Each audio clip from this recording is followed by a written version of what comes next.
tarde! Eu sou a pastora Laís, casada com o pastor Bruno, e eu estou aqui hoje para a gente dar continuidade à nossa série, O Privilégio da Alegria. E realmente também tem sido um desafio, mas também tem sido muito crescimento para mim aprender sobre alegria. Quantos têm sido abençoados com essa série? Amém! E nós já aprendemos na primeira mensagem, a alegria em meio às tensões. E depois, a segunda mensagem, alegria ao sentir como Jesus. Então, nós já aprendemos a lidar com pessoas e com circunstâncias. Então, hoje, Filipenses capítulo 3, nós vamos falar sobre como as coisas, muitas vezes, podem roubar a nossa alegria. O que são essas coisas? Essas coisas são a nossa reputação, os nossos valores, é tudo aquilo que a gente constrói, tudo aquilo que a gente realiza, a nossa fama muitas vezes, aquilo que nós construímos e também o que alcançamos e o que nos tornamos por conta disso. Todos nós estamos aqui na Terra com certeza para alcançar coisas, só que nós podemos deixar com que essas coisas roubem a nossa alegria, ou nós podemos saber como viver em alegria verdadeira, em meio à fama, a realizações, a coisas que construímos. Então, você quer encontrar comigo essa resposta? Amém? Amém. Então, eu quero te dizer que a experiência da cruz de Cristo, ela deve mudar a nossa perspectiva de vida. A experiência da cruz deve mudar a maneira como eu vejo e entendo a vida. E por isso, o tema da nossa mensagem hoje é a alegria na revelação da cruz.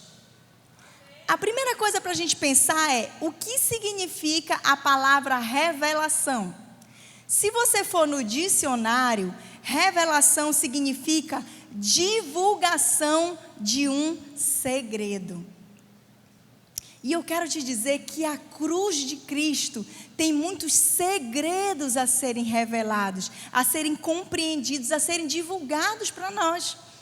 E Deus quer abrir para nós os seus segredos. Deus quer contar os segredos dele, os segredos do que ele fez, do que ele faz. Ele tem interesse de contar para nós. E nós precisamos estar numa posição de receber esses segredos de Deus. E eu declaro sobre sua vida hoje que você vai compreender o significado da cruz para além do que sua mente já pôde captar. O que o nosso intelecto humano já pôde captar não é nem o início dos segredos da cruz de Cristo e o que ela simboliza para nós. E eu creio que o Espírito Santo vai te ensinar nesse dia a revelação da cruz. Você recebe isso? Então eu queria te convidar a orar comigo assim: Senhor Deus, eu estou aqui disponível para ouvir os teus segredos. Eu quero receber a revelação da cruz e eu abro a minha mente para ter uma nova perspectiva. Amém. Amém. E agora nós vamos começar a ler Filipenses capítulo 3, versículo 1, fala assim, ó: finalmente, meus irmãos, alegrem-se no Senhor.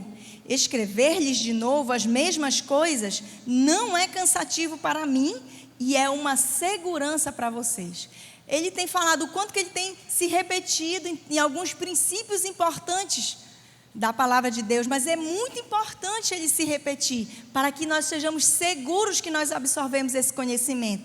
E o primeiro conhecimento que ele fala é no início do versículo: alegrem-se no Senhor. Nós temos aprendido com essa série que a alegria, ela não consiste em um sentimento, mas a alegria é um posicionamento correto. Vou contar para vocês uma experiência, uma coisa que aconteceu comigo.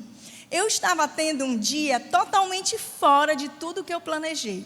A Lara estuda à tarde, mas o almoço pela manhã atrasou. Saí para levar a Lara na escola. Tinha um caminhão atravessado no meio da rua. Tive que pegar outro trajeto. A Lara chegou atrasada na escola.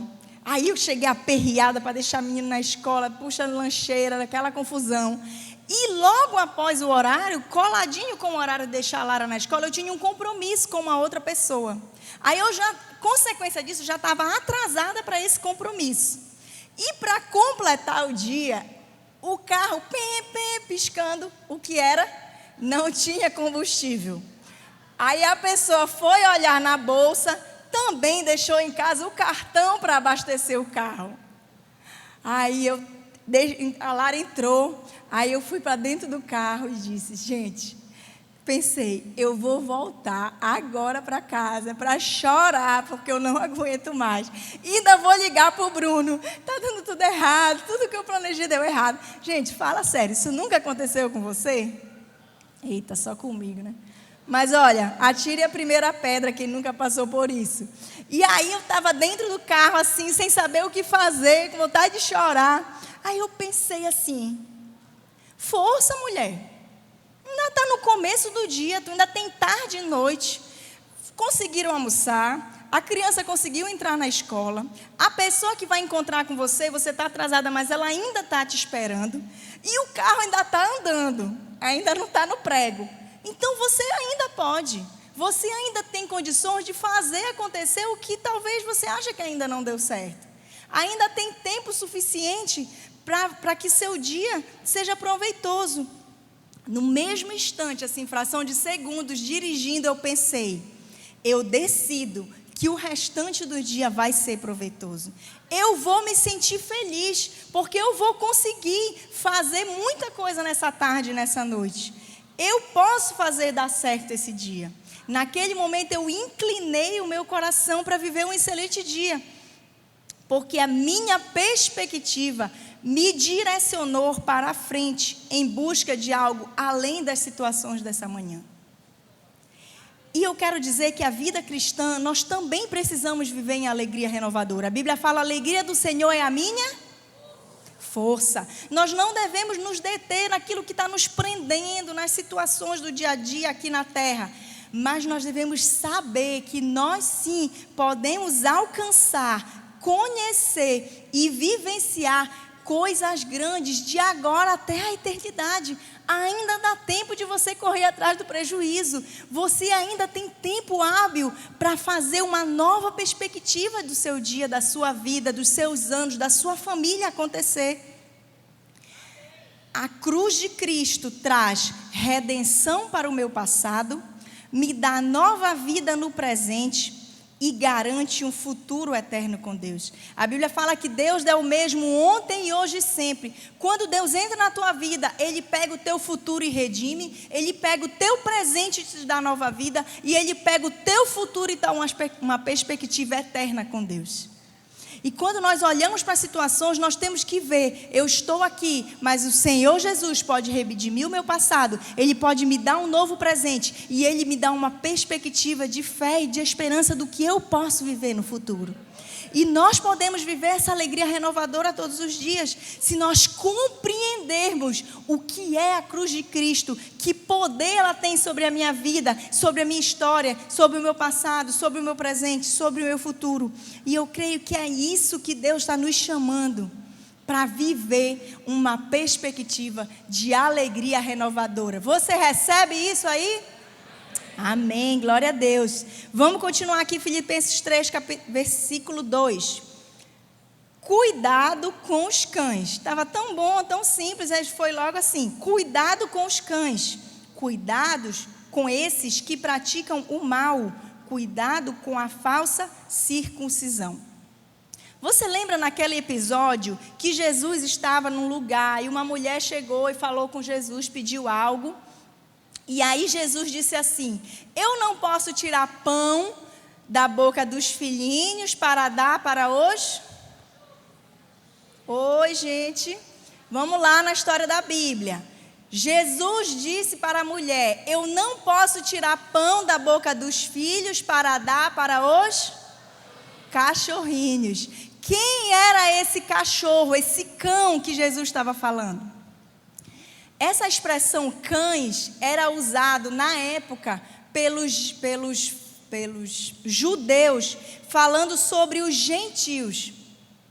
Os mestres judeus da época acreditavam o seguinte: não bastava a pessoa, o gentio, aquele que não era judeu, o gentio se converter à fé cristã. Para que ele fosse salvo, o gentio precisava se converter à fé cristã e também se converter ao judaísmo. Ele precisava receber Jesus e ele precisava obedecer às leis judaicas. E eles chamavam isso de gentios prosélitos. Esses falsos mestres ensinavam que a salvação do pecador era através da fé e das obras da lei. E o que Paulo está falando aqui?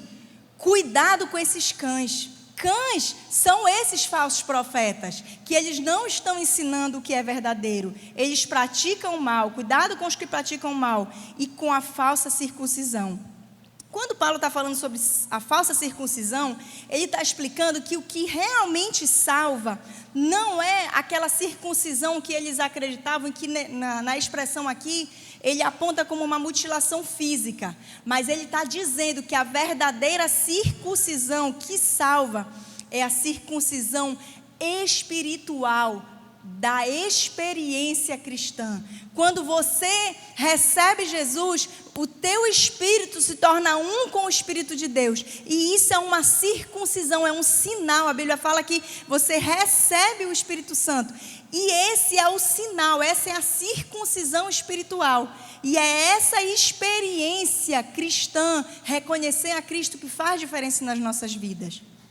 Não basta eu crer em Deus para ser salvo. É muito importante você crer em Deus.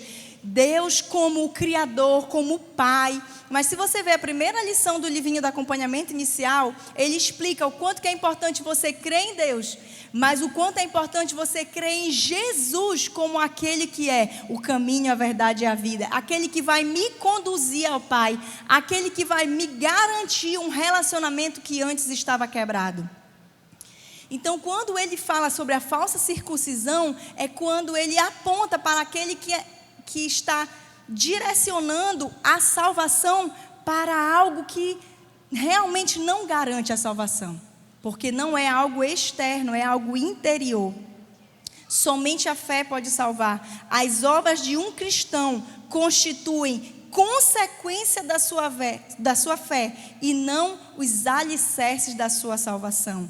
Porque você é cristão, porque você está cheio dessa fé de Jesus, você vai fazer boas obras, mas o alicerce da sua fé é a salvação. Tinha uma senhora que estava discutindo com o pastor dela acerca da fé.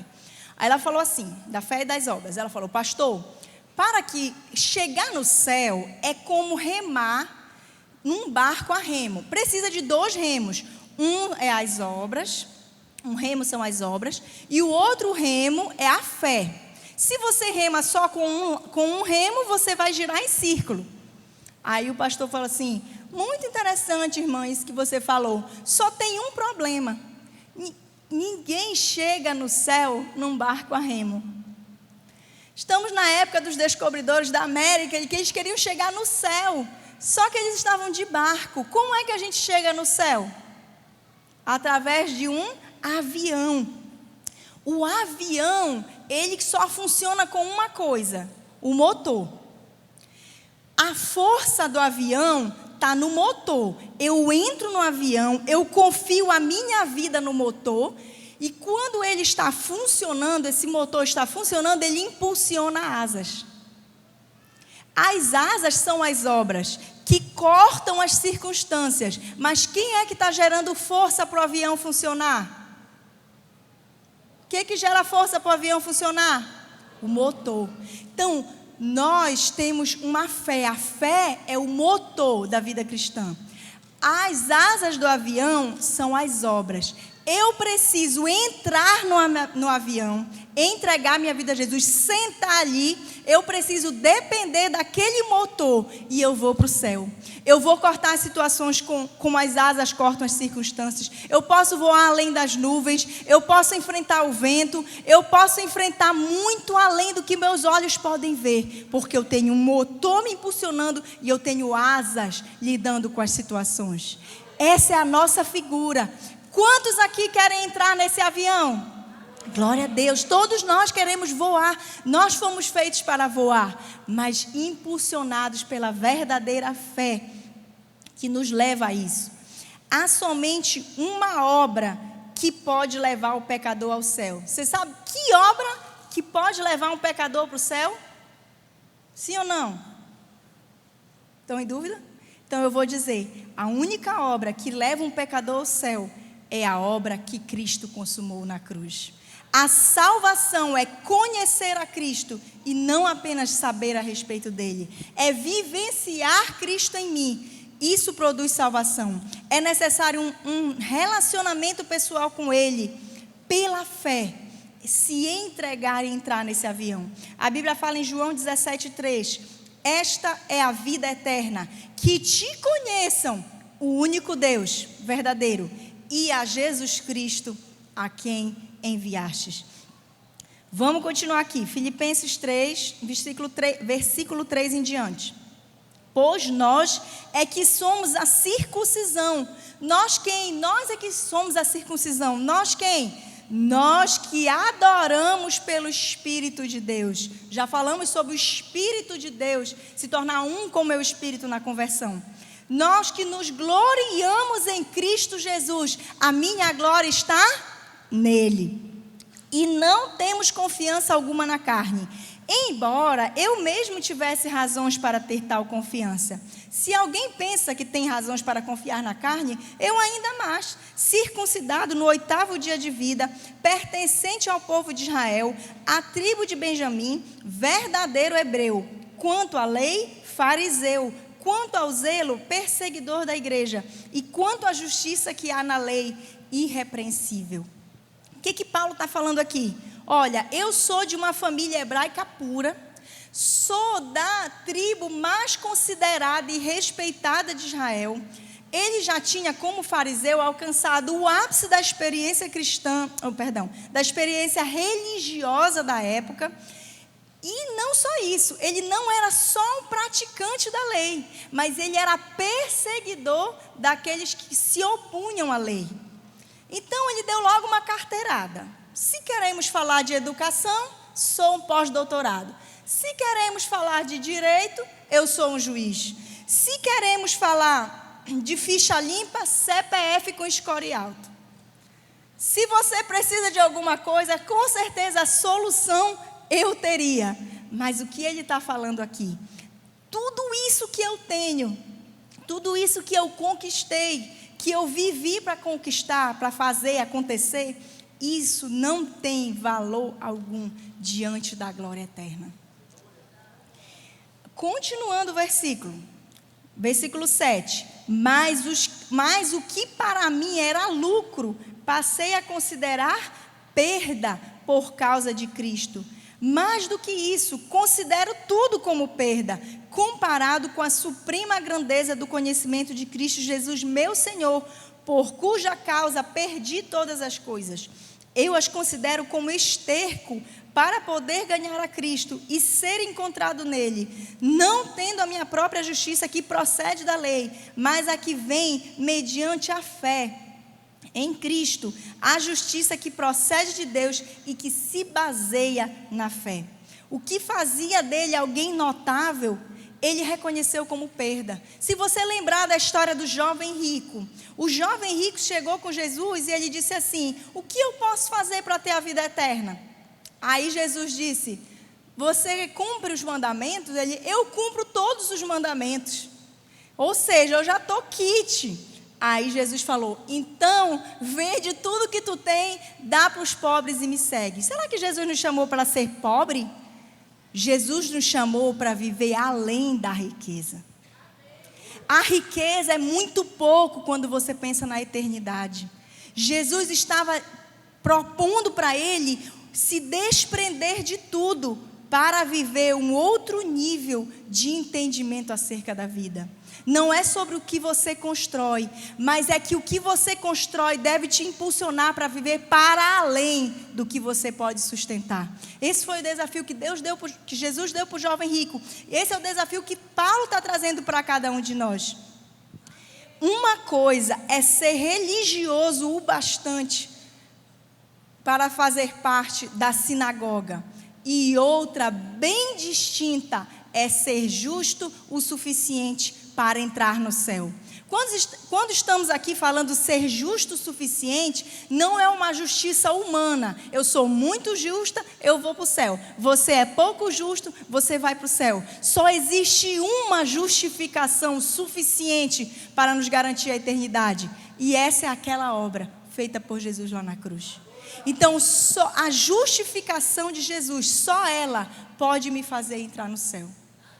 E eu creio que nós precisamos ter uma compreensão disso. Compreensão para além dos nossos esforços pessoais. Precisamos abandonar o que nos traz destaque sem nos agregar valor eterno. Muitas vezes aquilo que nos destaca, nós lutamos por aquilo, mas ele não agrega valor eterno. É justo isso que ele está explicando aqui. O destaque nos embriaga. Pensa numa pessoa que está bêbada. Já viu bêbado? A principal característica de um bêbado, ele fica empoderado. Bate na mesa, serve para todo mundo, eu vou não sei para onde. A maioria dos bêbados ficam empoderados.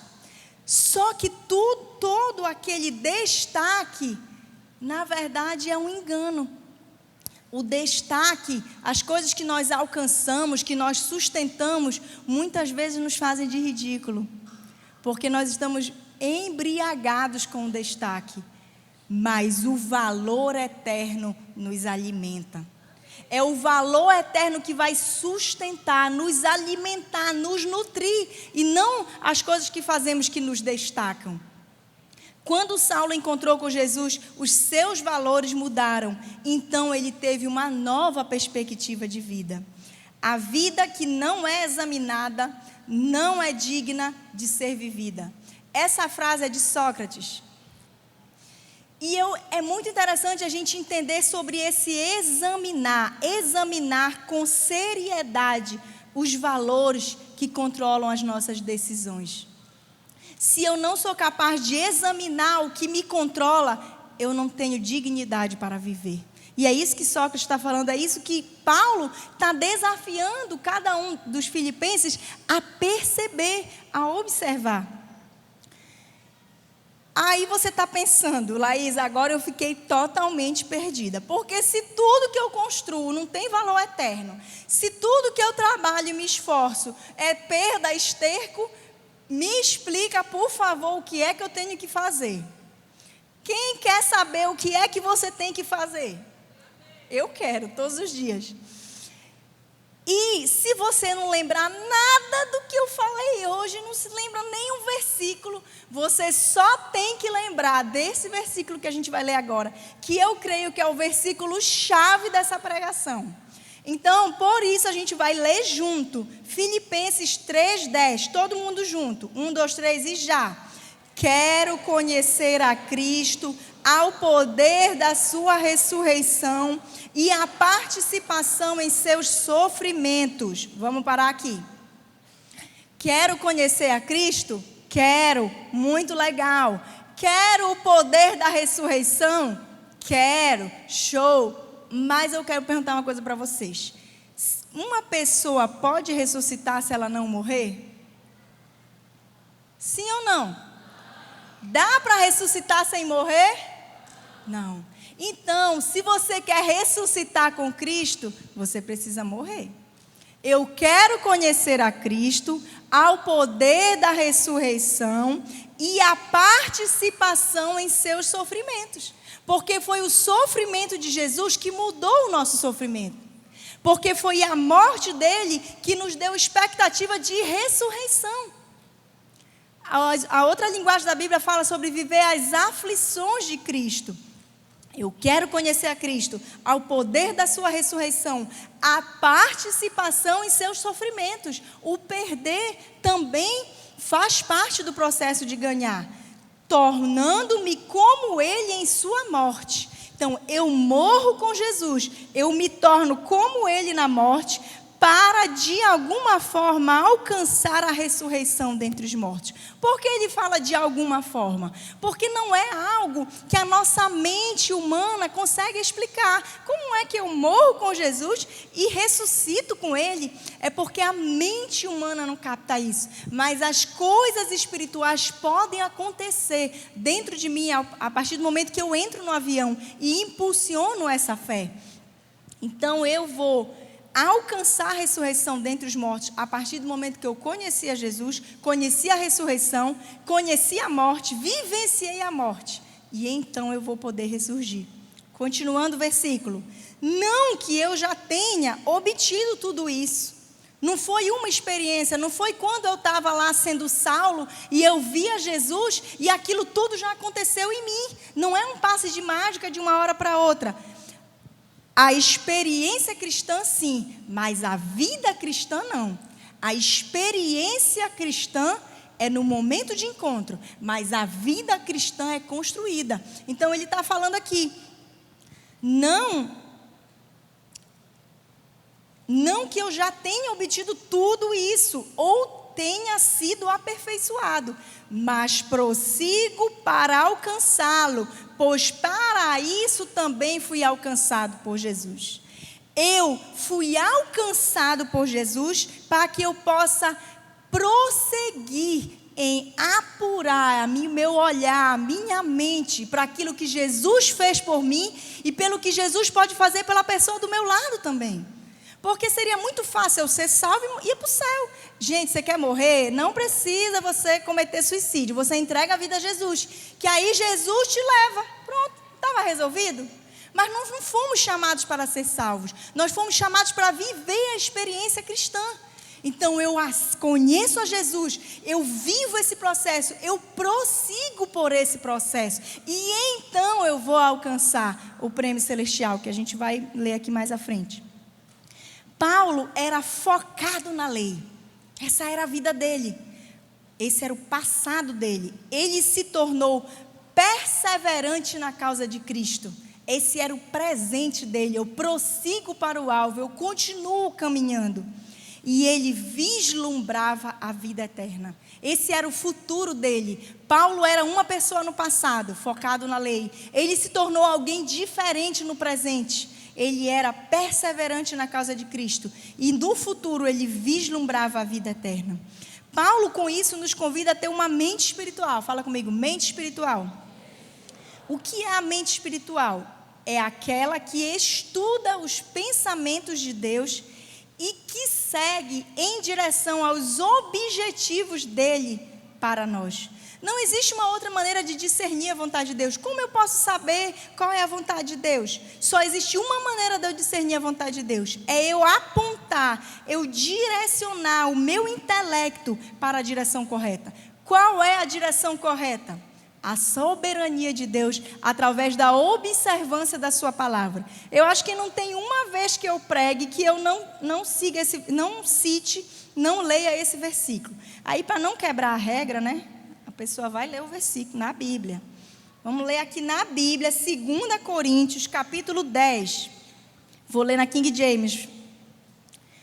2 Coríntios 10, versículo 3. Porque, embora andando na carne, não guerreamos segundo a carne, porque as armas da nossa milícia não são carnais, mas poderosas em Deus, para a destruição de fortalezas, destruindo imaginações e toda altivez que se exalta contra o conhecimento de Deus, e levando cativo todo pensamento à obediência de Cristo. Eu devo pegar a minha mente e levar cativa a obediência de Cristo. Eu preciso pegar a minha capacidade de compreensão e direcioná-la aos objetivos que Deus tem para mim. Eu preciso administrar a minha capacidade de perceber as coisas, para que ela possa captar as coisas de acordo com a leitura que Deus faz sobre aquilo que Ele tem para nós. Quando a gente vê dessa forma, a gente entende que Paulo não estava rebaixando os padrões de moralidade. Porque se ele fala, olha, não é a obra que salva, não precisa obedecer à lei do judaísmo, aí você pensa, oba, está tudo liberado. Olha, vive aí na graça e lá no céu a gente se encontra. Paulo, ele não estava diminuindo o padrão de moralidade, reduzindo, rebaixando isso. Mas ele escolheu viver um padrão mais elevado. Eu não vivo a lei, porque eu vivo para além da lei. E qual é esse padrão mais elevado? É a conformidade de Jesus Cristo. Fala assim, eu vou viver um padrão mais elevado de vida. A conformidade, tá fraco, vocês não estão perseverando. A conformidade de Jesus Cristo. É interessante que eu escolhi uma frase bem grandona. Aí você começa com todo o gás. Eu, papapá, vou viver um padrão mais elevado, conforme. Muitas vezes na nossa vida cristã nós fazemos isso. A gente sai do domingo mastigando prego e cuspindo fogo, disponível a tudo, mas no dia a dia, no prosseguir em alcançar, a gente já vai, né, assim, dando uma diminuída no ritmo. Nós precisamos viver para além da lei, para além do natural, para além do que eu já construí, porque eu vou viver um nível elevado de vida, que é conforme Jesus Cristo. Jesus Cristo não negava a lei, Ele queria que a gente vivesse além da lei, e esse é o nosso desafio. Amém? Você está disposto? Você está disposto, irmão? Com garra, ainda é domingo, estamos começando. Filipenses 3, versículo 13, vamos continuar, tá bom. Irmãos, não penso que eu mesmo já o tenha alcançado, mas uma coisa faço, esquecendo-me das coisas que ficaram para trás e avançando para as que estão adiante, prossigo para o alvo, a fim de ganhar o prêmio do chamado celestial de Deus em Cristo Jesus. Quando a Bíblia fala sobre esquecer, a Bíblia não está falando de amnésia. Quando a Bíblia fala sobre esquecer, a Bíblia está falando sobre não mais ser influenciado ou afetado por algo. A Jaqueline Hayashi fala que ex é defunto. Já ouviram? Já viram a Jaqueline Hayashi falando? Se você tem um ex, é defunto, morreu para você. Os padrões do mundo devem ser assim. Óbvio que quando você perde uma pessoa querida, você não enterra a pessoa, ignora, bababá, né? Não é um desrespeito, eu não estou falando sobre desrespeito, mas o corpo, a pessoa que morreu, o corpo dela, você precisa finalizar esse processo, enterrar, e você não pode ter saudade, ir lá, desenterrar e voltar com o corpo para sua casa, pode? Pela sua própria saúde, por mais que você amasse aquela pessoa em vida, ela precisa se tornar passado. A nossa vida antes de Jesus, o pecado deve ser um defunto, esquecendo-me das coisas que ficaram para trás, deixando o pecado para trás, aquilo não mais me atinge, aquilo não mais tem influência sobre mim, aquilo não afeta a minha rotina, porque eu já deixei esse passado lá na cruz. Então ele fala, esquecendo-me do que ficou para trás e avançando para os que estão adiante, prossigo para o alvo, assim de ganhar o prêmio do chamado celestial em Cristo Jesus. Continuando o versículo.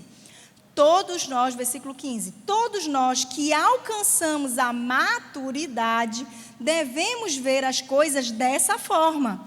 E se em algum aspecto vocês pensam de modo diferente, isso também Deus lhes esclarecerá.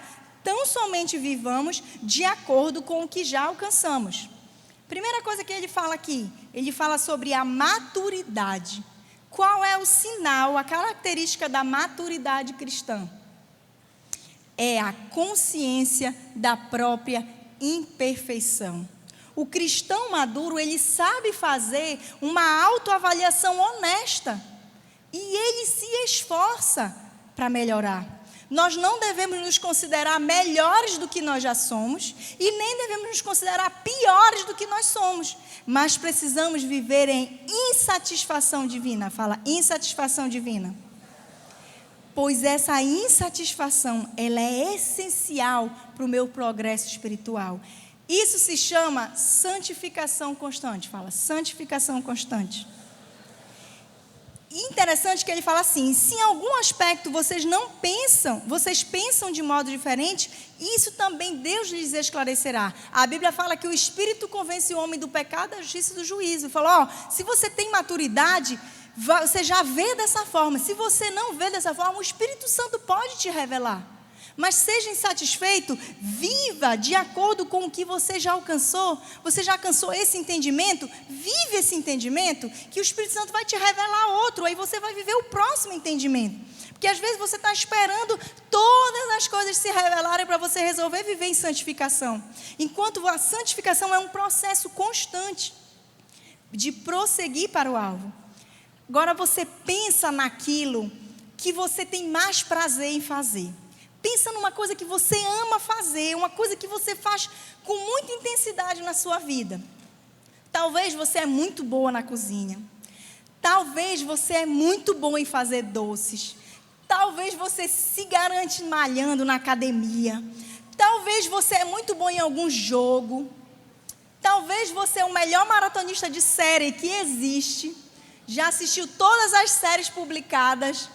Talvez você tenha o prêmio de ter assistido todos os filmes que passaram no cinema em 2019. Existe alguma coisa que capta a tua intensidade? Quantos já conseguem reconhecer alguma coisa que você faz com muita intensidade? Não precisa ficar com medo não, irmão. Todos nós temos alguma coisa que nos impulsiona, que a gente faz com intensidade. E é interessante porque todo esforço e intensidade que você dedica para se tornar cada vez melhor naquilo é suficiente para você se manter sustentando aquilo, sustentando essa posição, indo além, sabendo mais, entendendo mais, se sentindo desafiado a ser mais. Imagina que todo esse afinco que você dedica para algo que você ama deve ser também o afinco que você dedica para a sua vida cristã e seu relacionamento com Deus. Você não deve medir esforços para se manter prosseguindo no alvo. Talvez você já perdeu uma noite de sono para terminar uma maratona de uma série. Talvez você já ficou sem comer para assistir um filme. Talvez você já ficou cozinhando com tanto prazer que esqueceu de buscar a criança na escola. Mas você já perdeu uma noite sem dormir para terminar de ler um livro da Bíblia? Você já ficou um dia sem almoçar para fazer seu devocional? Você já ficou adorando jogada no chão, numa presença de Deus, que até esqueceu o horário de buscar a criança na escola? Então, esse mesmo afinco e intensidade que você dedica em algumas coisas na sua vida, que não é isso em si que é pecado, mas é o quanto que você precisa ter esse mesmo desejo de direcionar isso para a vontade de Deus, para o melhor de Deus e para prosseguir alcançando esse alvo. Vamos voltar para Filipenses, versículo 17 agora, porque está esquentando aqui. Irmãos, sigam unidos o meu exemplo e observem os que vivem de acordo com o padrão que lhes apresentamos. Pois, como já lhes disse repetidas vezes, e agora repito com lágrimas, há muitos que vivem como inimigos da cruz. É interessante que ele começa o capítulo, alegrem-se no Senhor. E agora ele está falando que está chorando em lágrimas. O que aconteceu para ele mudar tão rápido? Vamos ver aqui o que aconteceu. Quanto a estes, os inimigos da cruz que ele estava falando, o seu destino é a perdição, o seu Deus é o estômago, e eles têm orgulho do que é vergonhoso, porque eles só pensam nas coisas terrenas. É possível que aqui ele esteja falando dos judaizantes, dos falsos mestres que eu falei no início, porque ele diz assim, que eles, o Deus deles é a perdição, o seu Deus é o estômago, porque eles valorizavam as leis alimentares. E ele fala também, eles têm orgulho do que é vergonhoso, porque o quanto que eles valorizavam a circuncisão sem essa experiência ser realmente transformadora. E aí ele continua falando, A nossa cidadania, porém, está nos céus, de onde esperamos ansiosamente um Salvador, o Senhor Jesus Cristo, pelo poder que o capacita a colocar todas as coisas debaixo do seu domínio. Ele transformará os nossos corpos humilhados para serem semelhantes ao seu corpo glorioso. Deus nos deu o poder de escolher transformar dentro de nós, transformar a nossa rotina, para que um dia o poder dele transforme o nosso corpo. A experiência cristã, ela começa de dentro para fora, ela começa mudando o meu espírito, mudando a minha mente, a minha alma, as minhas emoções, e lá, na presença de Jesus, nós vamos receber o corpo modificado, um corpo glorificado. E Paulo aqui está chorando por causa de cristãos confessos, mas que apresentam o fruto da mente mundana. Eles não têm essa mente espiritual, a mente é mundana. Eles vivem para se satisfazer, só pensam no que o mundo pode oferecer. São inimigos da cruz, porque estão na direção contrária ao que Cristo deve representar. Mudança de vida, mudança de perspectiva, mudança de direção. E tudo isso seguido com a renúncia de si, pela causa de Cristo. E muitas vezes nós não temos essa disposição espiritual. Disposição espiritual significa olhar para a terra do ponto de vista do céu. Isso não faz de você alguém ignorante aqui na terra. Pelo contrário, a sua experiência cristã deve fazer de você alguém melhor aqui na terra. Lembra de Daniel e de seus amigos? Daniel estava no palácio cheio de manjares, mas ele escolheu não se alimentar dos manjares, e quando ele se absteve dos manjares, ele ficou mais saudável do que todos aqueles que viviam no palácio. Então, a nossa cidadania celestial, ela nos torna pessoas melhores aqui na terra. Isso não significa que você vai ignorar as pessoas ao seu redor. Isso não significa que você vai ignorar a sua vida aqui. Significa que você vai viver aqui, sabendo que você está escrevendo a sua eternidade. Sabendo que você está trabalhando aqui, porque o Deus eterno te aguarda. Sabendo que você está aqui modificando a tua vida e a vida do teu irmão, para que vocês possam juntos chegar lá na presença do Pai. E nós precisamos entender que o que nos determina não é onde estamos, mas é do que nos alimentamos. Daniel estava no palácio, estava no meio do pecado, estava no meio do engano com seus amigos, mas o que alimentava ele trouxe uma mudança, uma saúde que ninguém podia compreender, uma alegria indizível,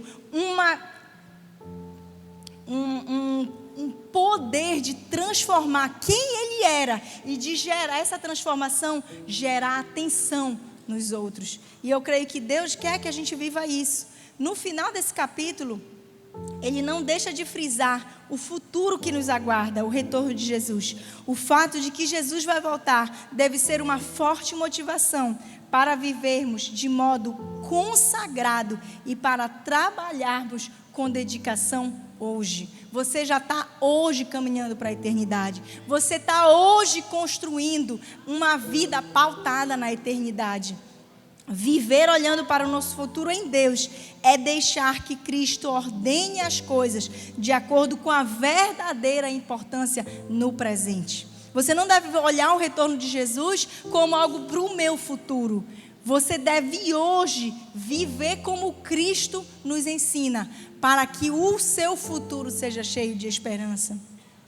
E eu quero dizer que nesse momento nós precisamos reconhecer o quanto que nós precisamos conhecer a Jesus. Nós precisamos conhecer a Jesus. Nós precisamos entender o que Jesus fez por nós. E eu queria convidar agora você para ficar em pé. E eu queria te convidar a orar e a declarar que você quer conhecer mais de Jesus, que você quer receber a revelação da cruz, que você quer ter essa nova perspectiva de vida e de olhar. E eu queria te desafiar a abrir a sua mente para direcioná-la à obediência de Cristo, para conhecer um Jesus para além do que sua mente já pôde captar hoje, mas receber essa revelação, conhecer esses segredos do que é a cruz de Jesus. E eu queria que nesse momento a gente realmente colocasse nosso espírito diante de Deus. Se você quer declarar isso, eu quero conhecer Jesus, eu quero te convidar para você vir aqui na frente, para que a gente juntos possamos estar declarando: eu quero conhecer Jesus. O Jesus que eu conheci até hoje foi pouco diante de tudo que eu quero conhecer sobre Jesus. Então, se você quer conhecer Jesus, eu quero te convidar, vem aqui na frente. Se você já é cristão, já recebeu Jesus na sua vida, mas você quer ter uma nova revelação de quem é Jesus, do que é a cruz de Cristo para você, que você possa nesse momento declarar isso.